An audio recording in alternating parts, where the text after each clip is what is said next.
80 лет назад мир уже видел, как выглядит абсолютное зло. Его называли по-разному.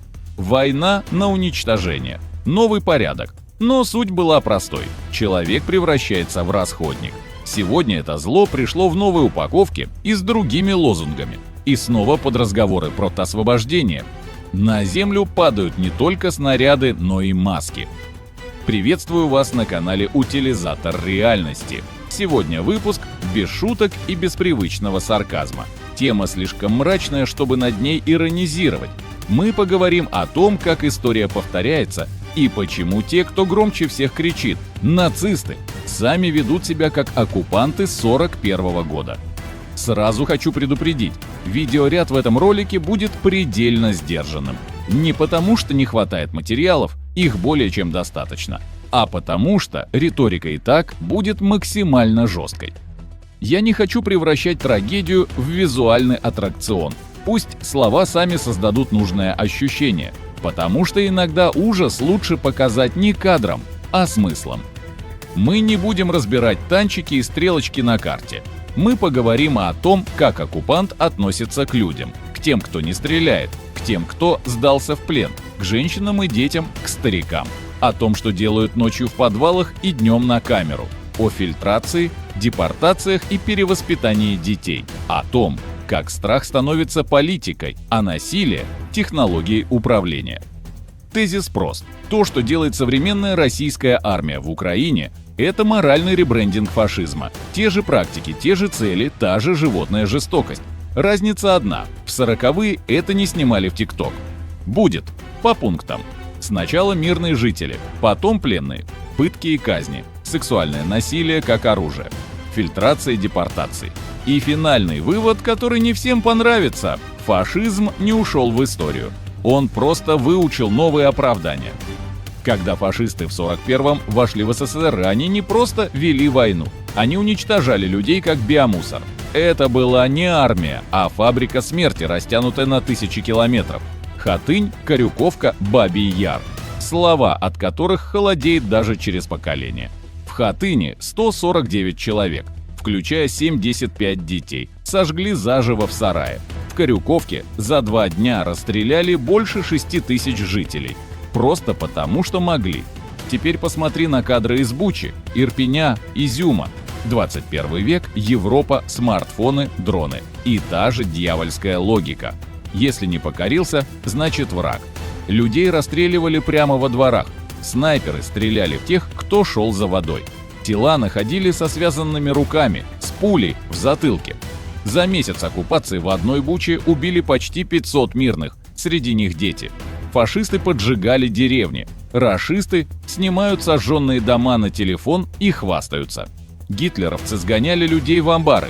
Российские солдаты сгоняют их в подвалы на проверку. Немцы оправдывали все борьбой с партизанами. Россияне – денацификацией. И каждый раз один и тот же сценарий. За красивыми лозунгами страх, бессилие и животная жестокость. Обычный солдат превращается в карателя, а деревня – в мишень. Только теперь все это не в хрониках 40-х, а в прямом эфире. У нацистов был приказ – советских пленных не кормить, не лечить, не жалеть. Из 5,7 миллиона советских воинов, попавших в плен, более 3 миллионов умерли от голода, болезней и расстрелов. Людей держали под открытым небом, без воды и еды, как скот. У гитлеровцев хотя бы не было лицемерия, они прямо говорили «русские, унтерменши». Теперь, 21 век, интернет, Женевские конвенции. И что мы видим? Пленные украинцы, связанные, избитые, все на видео под музыку с комментариями Второй армии мира. Один из таких роликов. Россияне кастрируют украинского солдата и хладнокровно убивают его. Другой. Пленного заставляют вырыть себе яму и расстреливают, когда тот говорит «Слава Украине!». В Оленевке больше 50 украинских пленных сгорели живьем, официально от взрыва, а неофициально, чтобы замести следы пыток. Российский дезертир Ефремов рассказывал, как ФСБшники били и насиловали пленных, выбивая признание. И вот здесь самое мерзкое. Фашисты хотя бы не снимали это для лайков, а эти снимают. Гитлеровцы прятали концлагеря за колючей проволокой. а нынешние выставляют свои преступления в ТикТок и Телеграм. У нацистов террор был не просто инструментом, это была система. Любое сопротивление каралось публично и с размахом. Людей хватали без суда, пытали, заставляли подписывать признание. Гестапо превратило допрос в ремесло. Холодное, рациональное, почти механическое. Теперь открой хронику освобожденных украинских городов. Балаклеи, Изюма, Херсона. Те же подвалы, те же комнаты допросов, те же следы на стенах. Только вместо гестаповцев современные солдаты с нашивками Z. Людей задерживали за проукраинскую позицию, за флаг, за телефон с фото. Неделями держали в тесных камерах, избивали, подключали ток, угрожали расстрелом. В некоторых подвалах находили десятки тел со связанными руками, с мешками на голове. Международные исследователи фиксируют, методы совпадают от города к городу, будто по одному учебнику. Это не случайность, а система запугивания. Фашисты когда-то делали это, чтобы подавить сопротивление. Российская армия делает это, чтобы заставить целую страну молчать. И если убрать форму и флаги, то разница минимальна. Только вместо черной униформы СС – цифровой камуфляж, а вместо присяг фюреру – присяга спецоперации. Суть та же – страх как политика и насилие как инструмент власти. Сексуальное насилие как оружие войны. Во времена Второй мировой подобные истории редко попадали в сводки. Нацисты официально запрещали осквернение арийской крови, но в реальности тысячи женщин на оккупированных территориях пережили насилие. Просто тогда об этом молчали. Из страха, из стыда, потому что никому не хотелось вспоминать. Сегодня все то же, но мир уже слышит эти голоса. Женщины из Киевской, Херсонской, Запорожской областей рассказывают одно и то же. Врыв, убийство мужа, издевательство, насилие, угрозы детям. Это не случайные зверства, а способ унизить, сломать, заставить население бояться даже тени военного. Правозащитники фиксируют десятки подобных эпизодов. И что особенно страшно, среди жертв не только женщины, но и дети. В некоторых случаях насилие сопровождалось издевательством, демонстративностью, как акт демонстрации силы. Все это говорит о системности, а не о пьяных эксцессах. Международные эксперты называют сексуальное насилие оружием психологического террора. Оно не нужно для победы на фронте. Оно нужно, чтобы оставить след в сознании народа. Чтобы каждая семья запомнила, кто пришел в их дом. В 40-е это считалось позором армии. В 21 веке превращается в инструмент спецоперации. И это, пожалуй, одна из самых мрачных граней войны, где человек перестает быть человеком даже без приказа. Теперь давайте про депортации и фильтрации. Нацисты называли это переселением или отбором рабочей силы. На деле миллионы людей, угнанных из СССР в Германию, превращались в рабов на заводах и фермах. Женщины, подростки, старики, без права на имя, без документов, с номером, вместо фамилии. Для многих эта эвакуация заканчивалась смертью вдали от дома.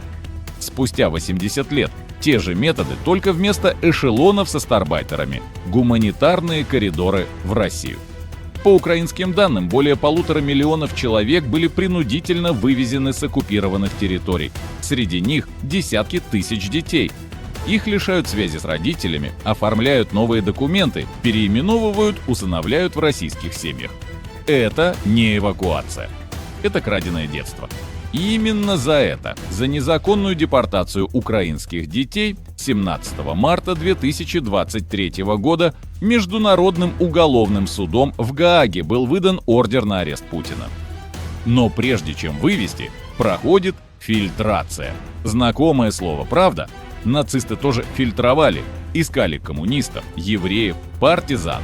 Сегодня ищут тех, у кого в телефоне украинский флаг или номер теробороны. На фильтрационных пунктах людей допрашивают, унижают, избивают.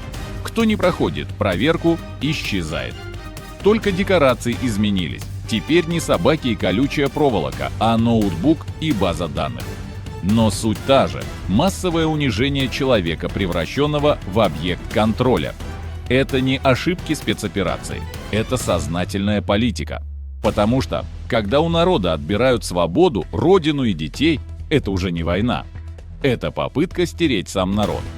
История снова зашла по кругу. Тогда свастика и лозунг «Дранг нах Остен», теперь триколор и денацификация. Но смысл тот же – уничтожить, подчинить, стереть. Фашисты жгли деревни и вешали за флаг. Сегодня это повторяют под видом спецопераций. Тогда миллионы пленных гибли от голода. Сейчас – от пыток и издевательств. Тогда детей увозили в Германию на перевоспитание. Теперь в Россию под видом спасения. Разница только в декорациях. Тогда зло говорило по-немецки, теперь по-русски. И если гитлеровская Германия вошла в историю как воплощение ужаса 20 века, то современная Россия уверенно претендует на то же звание в 21-м. Фашизм не умер, он просто сменил форму, флаг и риторику. И теперь снова шагает по земле, называя себя освободителем. Вывод один. Тот, кто повторяет методы нацистов, не может быть их победителем. Он их наследник. И если мир когда-то сказал «никогда снова», то сейчас самое время повторить это всерьез. Вы были на канале «Утилизатор реальности». Если этот выпуск показался вам важным, не забудьте подписаться, поставить лайк и поделиться роликом. Алгоритмы любят активных зрителей, а значит, ваши действия реально помогают распространять правду дальше. Отдельно хочу поблагодарить всех, кто поддерживает канал. Именно благодаря вам он остается независимым и может говорить то, о чем другие молчат. Если хочешь стать спонсором, это стоит меньше, чем пара чашек кофе в месяц. Но для канала это ощутимая помощь. Ссылки на спонсорство и реквизиты для донатов, включая криптовалюту, под видео. Спасибо, что не остаетесь равнодушными, берегите себя и до встречи в следующем выпуске.